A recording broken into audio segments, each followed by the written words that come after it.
This video has been sped up to double speed, so just to kind of take up less video time and just to kind of go through the complex at a faster pace. But really, when you're doing this on your own, you want to take your own time. You want to do it at your own pace and not rush the complex. Take your time with your neck, take your time with your shoulders and your legs and each part of your body. Really get your mind into your body and see what it feels like, and really assess your body honestly. So to start with this complex, we'll start with our neck going side to side, up and down, and then the ear to the shoulder. And then you can get your hands and your fingers behind your neck and give a little massage. From there, we'll do a little over-under with the arms, over-under, over-under. And then step back with the right foot, big open shoulder rolls back. Again, on the downswing, you're swinging your arm. On the downswing, your arms kind of loosey-goosey, and then a forward swing. Step back to neutral, step back with the left leg, same thing. Big shoulder roll back, big shoulder roll forward. Step back to neutral position. The next body part will be elbows, so rotating out with the elbows. Again, 10 repetitions is good, 10 out, and then rotating in, and then bringing the hands together, clasping the hands together, and rolling the wrist forward 10 times, and then rolling the wrist back towards your chest 10 times. So the wrist joints are all hit, shaking out the hands, stretching out each digit. So the thumb, pointer, middle, ring, pinky. Shake out the hands, give a little shake to the body.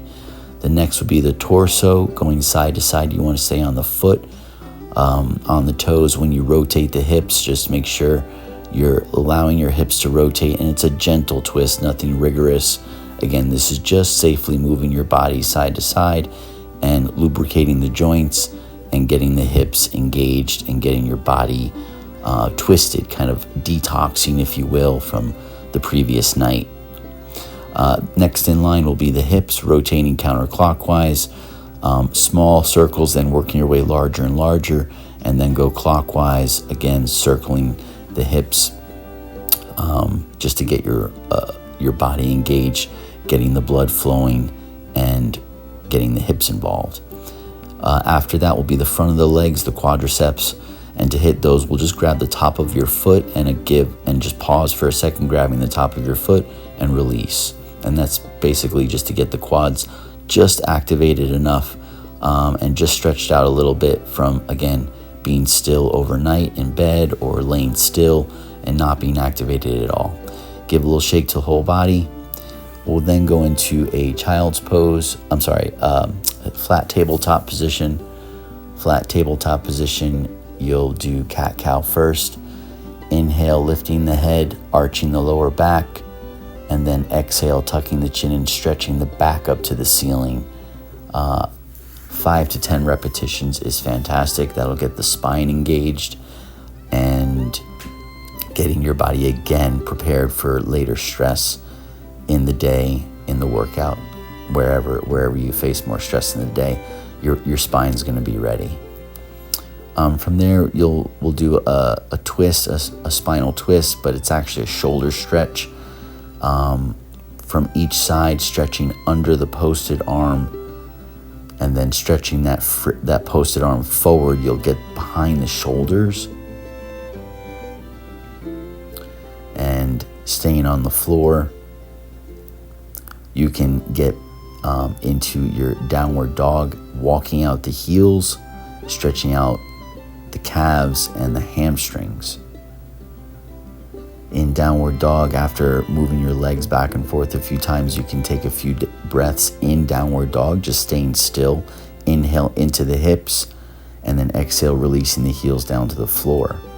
From downward dog, you can go into a high plank. Inhale into a high plank, exhale back into downward dog. And then in downward dog, lifting a single leg and then bringing that knee to the same side, that under the shoulder. You want to try and bring the front leg perpendicular to to the mat that you're laying on, to the front of the mat that you're laying on. But if you can't get your leg that perpendicular and it happens to just tuck under your body, that's totally fine.